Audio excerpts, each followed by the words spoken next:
la parole aux amis Virgile et Rada. Merci.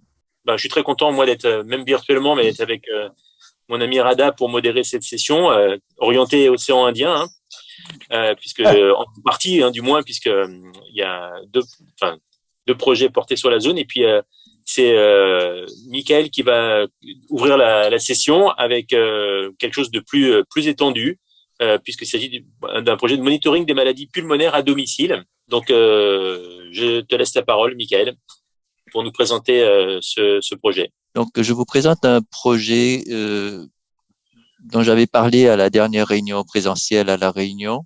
À l'époque, c'était plus une idée. C'était essayer, vu la distance entre nous, et puis je savais pas à l'époque qu'on allait avoir la Covid, mais avec Akirespi ici, on avait l'idée de faire un projet commun où on n'est pas limité par la distance. Donc, c'est surveillance pyrométrique, ça concerne pour l'instant que les enfants. C'est docteur Audrey Fossati qui est assistante en pneumo ici qui m'aide avec ce projet. Et donc, on sait que l'EFR, c'est le gold standard. Et par contre, il y a beaucoup de pneumos qui n'ont pas accès à l'EFR et beaucoup de patients qui n'ont pas accès aux pneumos qui ont l'EFR. Et donc maintenant, on a ces petits dispositifs qu'on peut mettre dans un cabinet médical, mais maintenant, c'est même un stade plus développé, c'est fiable, c'est facile à utiliser et ça peut être branché à un téléphone portable. Et donc, ça remplace pas, mais c'est complémentaire à ces grosses unités d'exploration. Et en plus, on a les données qu'on peut utiliser en clinique. Et donc, ça nous permet d'aborder l'utilité de la télésurveillance de l'asthme chez l'enfant. Notre collègue de Lille avait fait une étude il y a un certain temps, en 2012. C'était une étude bien faite, randomisée, contrôlée, et il a inclus 44 enfants. Et la conclusion, c'était que c'est globalement pas utile. Ça diminue pas l'incidence des exacerbations sévères.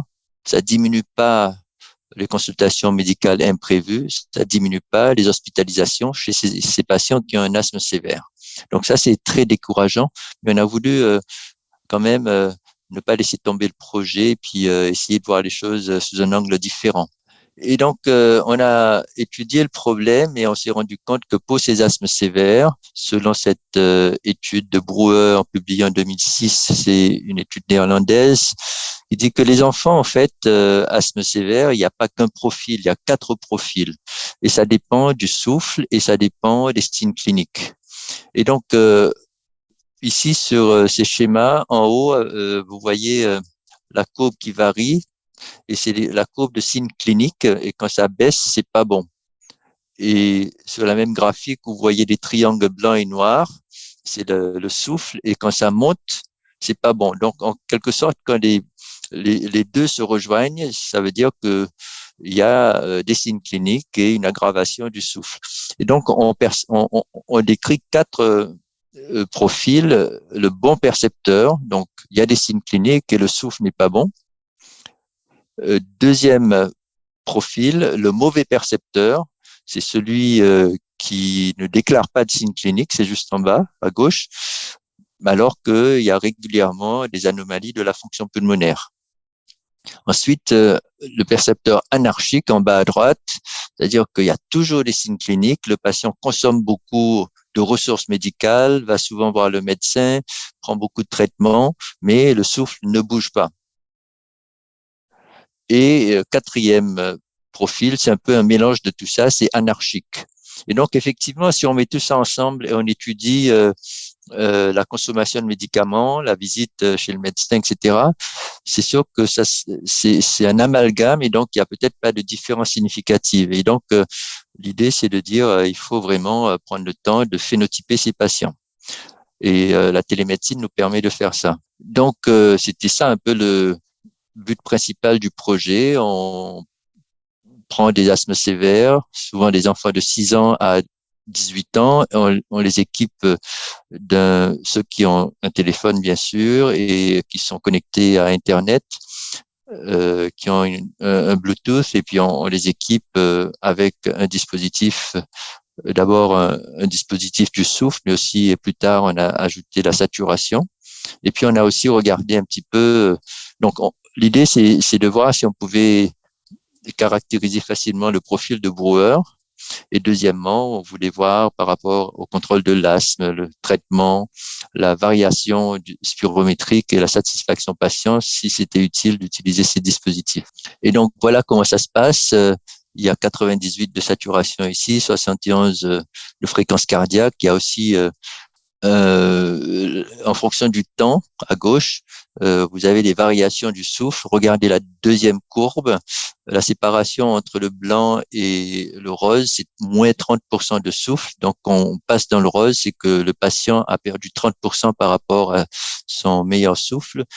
Juste en dessous, troisième graphique, à gauche, il y a les signes cliniques. Et quatrième graphique en bleu, vous avez la saturation. Et on peut aussi contrôler, contrairement à un peak flow, la qualité du souffle. Donc à gauche, au milieu, là, en haut, vous voyez que l'enfant a bien soufflé. À droite, c'est du n'importe quoi. Et tout ça, c'est envoyé sur une plateforme à Paris et on peut aller voir les résultats et on peut recevoir des alertes. Donc c'est une étude rétrospective parce que en fait, on avait déjà inclus, ça inclut Bordeaux, Seychelles, Madagascar, Réunion, Maurice. Chaque patient a été monitorisé pendant 3 mois. L'étude est toujours en cours. Ça a commencé en décembre 2018 et c'est pour un asthme sévère. Et donc, on a voulu évaluer la capacité d'un docteur à évaluer, à identifier un des phénotypes de Brewer. Et puis, on a fait des études de reproductibilité avec un coefficient kappa. En Aquitaine, on a inclus 21 patients, aux Seychelles, 10 patients, Madagascar, 4 patients, Réunion, 2 patients. On attend toujours pour Maurice. En fait, on a été retardé par l'épidémie de Covid, mais c'est parce qu'on a eu trop de travail, mais au niveau utilité du dispositif, c'est encore plus important quand les patients sont isolés chez eux ou quand ils peuvent pas venir dans les hôpitaux parce qu'il y a des risques d'attraper des infections. Donc très vite, la population, âge moyen 9 ans et demi, ils ont commencé très tôt d'avoir de l'asthme. En général, juste après 1 an, il y a autant de garçons que de filles et 50% d'asthme non contrôlé et beaucoup d'asthme persistant sévère. 26 patients au total. Et donc, le coefficient kappa, juste comme ça, on me donne un résultat, je dis, je précise quel est le profil. En fait, c'est plus difficile qu'on ne le pensait parce que la concordance n'est que de 64%. Au milieu, là, concorde de 64%, kappa 0,55. Donc ça, c'est l'interprétation brute par 3 médecins. Et donc la concordance est moyenne. En fait, on trouve une bonne concordance à 97% lorsqu'on s'assoit, les trois, et on discute des cas et on explique pourquoi on a mis tel ou tel patient dans la case bon percepteur excessif. Il y a quand même quelques cas inclassables et pas de consensus dans 12% des cas. Donc, c'est pas si simple de trouver le bon profil. Après, il y a aussi le fait que certains patients ne soufflent pas très bien. Il faut de l'éducation thérapeutique à distance et il faut un peu de support, des plateformes, par exemple, Akirespi avec du personnel qui peut assurer le côté technique et l'éducation à distance. Mais vous voyez que le profil percepteur anarchique, c'est vraiment le plus fréquent, 38%. Le mauvais percepteur, celui qui va bien, c'est souvent des ados, un quart des patients quand même. Le bon percepteur, c'est que 15%. À la limite, ils n'ont pas besoin de programme de télémédecine. Et le percepteur excessif qui nous appelle tout le temps, qui veut plus de médicaments, plus d'examens, etc., c'est 8% des cas. Et donc, on a montré qu'on pouvait de façon significative diminuer la variabilité du VEMS et du DEP. Les patients prenaient mieux leur traitement, on ajustait mieux leur traitement. Chez certains, on augmentait, chez certains, on diminuait. Mais n'oubliez pas que c'est 3 mois seulement. Il n'y avait pas de différence sur le VEMS en valeur absolue. Et donc, les patients ont bien adhéré au programme. Il y a très peu qui ont arrêté. On leur dit que c'est 3 mois et probablement dans la vraie vie, 2 mois suffisent pour phénotyper le patient. Certains ont maintenu le programme pour un suivi de leur asthme de façon personnalisée. mais c'est un autre problème. Là, on pense à rajouter un stéto électronique chez certains patients très difficiles. Ce stéto, il est fabriqué par les Polonais, promu par une firme israélienne, et c'est comparé à l'intelligence artificielle. Vous voyez en bas, ce Stet-Home ou Stetomy vous dit s'il y a des sifflements, s'il y a des ronquilles, et c'est emporté comme le saturomètre, comme le spiromètre. Et maintenant, on aura vraiment des sifflements ou des ronquilles. Donc, on a écrit un article avec un petit nombre de patients, ça a été refusé. On est en train de corriger tout ça et donc ça sera une des publications avec la SPOI, mais aussi avec les acteurs de l'océan Indien. On est très fiers et très contents de cette collaboration. Peut-être que dans le projet, c'est pas tellement adapté parce que c'est beaucoup de sous, beaucoup de matériel et peu de patients, mais c'est aussi une façon un peu élégante de travailler ensemble, même si le projet lui-même n'est pas à 100% adapté à la situation. Je vous remercie. Merci beaucoup, Maga. Ça, c'est très impressionnant. Une première étude de la région de l'océan Indien que j'espère que tu vas publier dans le Frontiers in Pediatrics. Je voudrais te demander au sujet de la toux. Est-ce que la toux est un symptôme important dans l'asthme de l'enfant? Parce que il y a maintenant des gadgets qu'on peut s'en servir pour la toux, en fait, sur son téléphone. Oui, la réponse est oui. On a le cough variant asthma en chronique. On a le mirth-provoked asthma, l'asthme qui est provoqué par les rires. Le rire, c'est une épreuve d'effort chez les petits. Et puis la toux qui part crescendo, surtout lors d'une vireuse, ça peut être un équivalent de crise d'asthme avant l'arrivée des sifflements. Donc c'est exactement comme en Angleterre. Et c'est vrai que nous, on connaît l'existence de ces moniteurs de toux, soit c'est sonore, soit c'est un matelas. Et c'est très intéressant parce que c'est indépendant de la participation du patient. C'est ce qu'on cherche pour les préscolaires, les moins de 6 ans. Sauf que la toux n'est pas spécifique. Il y a beaucoup de faux positifs. Il y a beaucoup de mamans qui nous disent mon enfant fait une crise d'asthme, mais quand on les interroge bien, c'est juste la toux provoquée par une vireuse. Donc, on a du mal à l'utiliser. Mais c'est un premier signe qui nous permet de mener à autre chose. C'est ça le problème. Je pense que pour l'asthme, on n'a vraiment pas mis un peu de l'emphase sur la toux. Et en fait, en ce moment, nous sommes en train de faire beaucoup d'études sur la toux dans l'asthme, toutes sortes d'asthme, pas seulement dans l'asthme sévère. Parce que, et comme tu sais, les questionnaires qu'on s'en sert, ECQ et CT, ils posent pas de questions sur la toux. Enfin, la relevance de la toux dans l'asthme, je pense que ça est à revoir. Et en fait, maintenant, il y a, je ne sais pas si tu as entendu ce produit qui s'appelle HYFE, H-Y-F-E. Non. Mais si tu tapes HYFE sur Google, tu arrives enfin, tu peux t'en servir de ce app qu'ils ont, que tu mets sur ton portable. Et ton portable va faire will record all the cough that you produce. C'est vraiment très pratique et puis tu peux t'en servir aussi longtemps que tu veux. Donc en se servant de cet instrument, on va découvrir beaucoup de choses sur la toux. Oui, et je pense tu as parfaitement raison, Fan. Et nous, on s'intéresse beaucoup à la toux la nuit. Quand c'est en début de nuit, des fois on dit que c'est le reflux. Quand c'est à 2 heures du matin, on dit que c'est plutôt, c'est pas la science pure et dure, mais c'est bien parce que tout le monde dort d'avoir une idée de ce qui se passe la nuit. Et puis l'autre aspect sur la toux avec l'intelligence artificielle, on veut aussi savoir quel type de toux, quel est le spectre. Et la semaine dernière, en bibliographie ici, il y a quelqu'un qui nous a dit, tu as vu cet article, c'est publié dans une revue d'intelligence artificielle et en fonction du type de toux, ils arrivent à dire que c'est une toux de Covid. Moi, j'aimerais bien, je sais pas moi, que tu fasses un travail, Non, que tu nous dises cette toux-là, c'est une toux d'asthme, par exemple. Hive a débuté parce que c'est un type de Google qui l'a fait, parce que il a étudié la toux dans la tuberculose. Et en fait, il y a en principe une empreinte très typique pour la toux de la tuberculose qui n'est pas semblable à la toux de Covid, par exemple.